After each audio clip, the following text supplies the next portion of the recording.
Anne of the Island, Chapter 38, False Dawn. Just imagine, this night week I'll be in Avonlea. Delightful thought, said Anne, bending over the box in which she was packing Mrs. Rachel Lynde's quilts. But just imagine, this night week I'll be gone forever from Patty's Place. Horrible thought. I wonder if the ghost of all our laughter will echo through the maiden dreams of Miss Patty and Miss Maria, speculated Phil. Miss Patty and Miss Maria were coming home, after having trotted over most of the habitable globe. We'll be back the second week in May, wrote Miss Patty. I expect Patty's Place will seem rather small after the Hall of Kings at Karnak. But I never did like big places to live in, and I'll be glad enough to be home again. When you start traveling late in life, you're apt to do too much of it, because you know you haven't much time left, and it's a thing that grows on you. I'm afraid Maria will never be contented again. I shall leave here my fancies and dreams to bless the next comer, said Anne, looking around the blue room wistfully. Her pretty blue room where she spent 3 such happy years. She had knelt at its window to pray, and had bent from it to watch the sunset behind the pines. She had heard the autumn raindrops beating against it, and had welcomed the spring robins at its sill. She wondered if old dreams could haunt rooms. If, when one left forever the room where they had joyed and suffered and laughed and wept, something of her, intangible and invisible, yet none the less real, did not remain behind like a voiceful memory. I think, said Phil, that a room where one dreams, grieves, and rejoices and lives becomes inseparably connected with those processes and acquires a personality of its own. I'm sure if I came into this room 50 years from now, it would say Anne to me. What nice times we've had here, honey. What chats and jokes and good chummy jamborees. Oh, dear me, I'm to marry Joe in June, and I know I will be rapturously happy, but just now I feel as if I wanted this lovely Redmond life to go on forever. I'm unreasonable enough just now to wish that too, said Anne. No matter what deeper joys may come to us later on, we'll never again have just the same delightful, irresponsible existence we've had here. It's over forever, Phil. What are you going to do with Rusty? Asked Phil, as that privileged pussy padded into the room. I'm going to take him home with me and Joseph and the Sarah cat, announced Aunt Jamesina, following Rusty. It would be a shame to separate those cats now that they've learned to live together. It's a hard lesson for cats and humans to learn. I'm sorry to part with Rusty, said Anne regretfully, but it would be no use to take him to Green Gables. Marilla detests cats, and Davy would tease his life out. Besides, I don't suppose I'll be home very long. I've been offered the principalship of the Summerside High School. Are you going to accept it? Asked Phil. I haven't decided yet, answered Anne with a confused flush. Phil nodded understandingly. Naturally, Anne's plans could not be settled until Roy had spoken. He would soon, there was no doubt of that, and there was no doubt that Anne would say yes when he said, "Will you please?"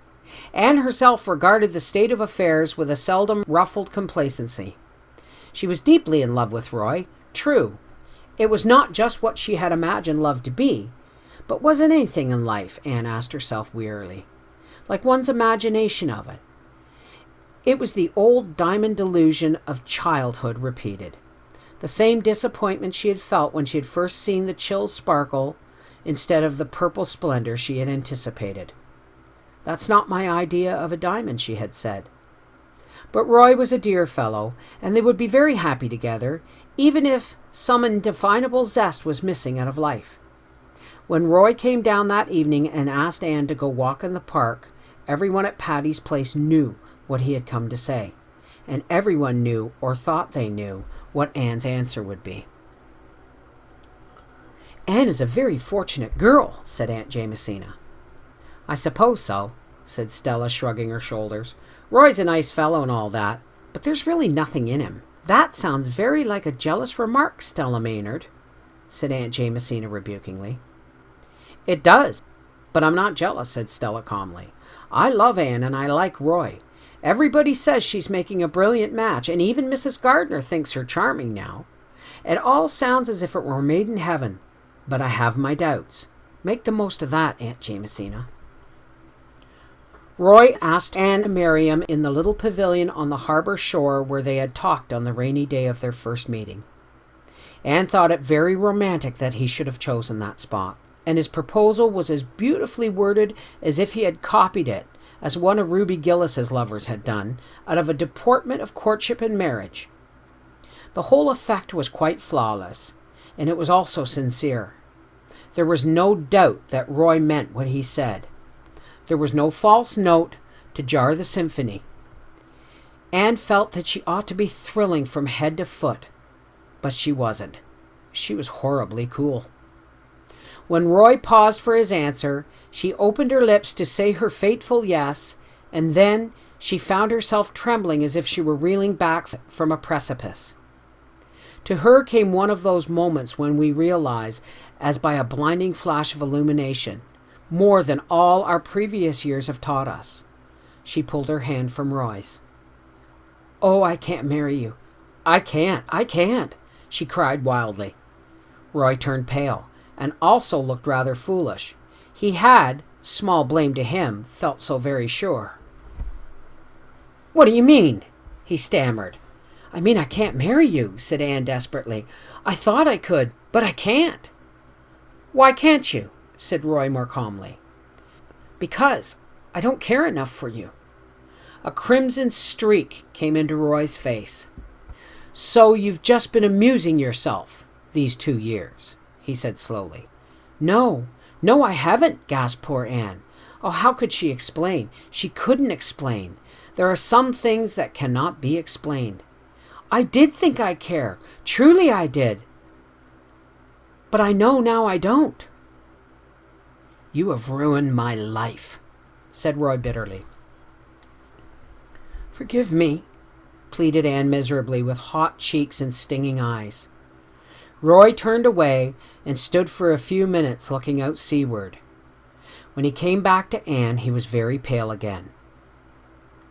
"You can give me no hope?" Anne shook her head mutely. "Then, goodbye," said Roy. "I can't understand it. I can't believe you are not the woman I believed you to be. But reproaches are idle between us. You are the only woman I can ever love. I thank you for your friendship at least. Goodbye, Anne." "Goodbye," faltered Anne. When Roy had gone, she sat for a long time in the pavilion, watching a white mist creep subtly and remorselessly landward up the harbour. It was her hour of humiliation and self-contempt and shame. Their waves went over her, and yet underneath it all was a queer sense of recovered freedom. She slipped into Patty's Place in the dusk and escaped to her room, but Phil was there on the window seat. "Wait," said Anne, flushing to anticipate the scene. "Wait till you hear what I have to say, Phil. Roy asked me to marry him, and I refused." You refused him?" said Phil blankly. "Yes." "Anne Shirley, are you in your senses?" "I think so," said Anne wearily. "Oh, Phil, don't scold me. You don't understand." "I certainly don't understand. You've encouraged Roy Gardner in every way for 2 years, and now you tell me you've refused him. Then you've just been flirting scandalously with him. Anne, I couldn't have believed it of you." "I wasn't flirting with him. I honestly thought I cared up to the last minute, and then, well, I just knew I never could marry him." "I suppose," said Phil cruelly, "that you intended to marry him for his money, and then your better self rose up and prevented you." "I didn't. I never thought about his money. Oh, I can't explain it to you any more than I could to him." "Well, I certainly think you have treated Roy shamefully," said Phil in exasperation. "He's handsome and clever and rich and good. What more do you want?" "I want someone who belongs in my life. He doesn't. I was swept off my feet at first by his good looks and knack of paying romantic compliments, and later on I thought I must be in love because he was my dark-eyed ideal. I'm bad enough for not knowing my own mind, but you're worse, said Phil. I do know my own mind, protested Anne. The trouble is, my mind changes, and then I have to get acquainted with it all over again. Well, I suppose there's no use in saying anything to you. There is no need, Phil. I'm in the dust. This has spoiled everything backwards. I can never think of Redmond days without recalling the humiliation of this evening. Roy despises me, and you despise me, and I despise myself. You poor darling, said Phil, melting. Just come here and let me comfort you. I've no right to scold you. I'd have married Alec or Alonzo if I hadn't met Joe. Oh, Anne, things are so mixed up in real life. They aren't clear-cut and trimmed off as they are in novels. I hope no one will ever ask me to marry him as long as I live, sobbed Anne. Poor Anne, devoutly believing that she meant it.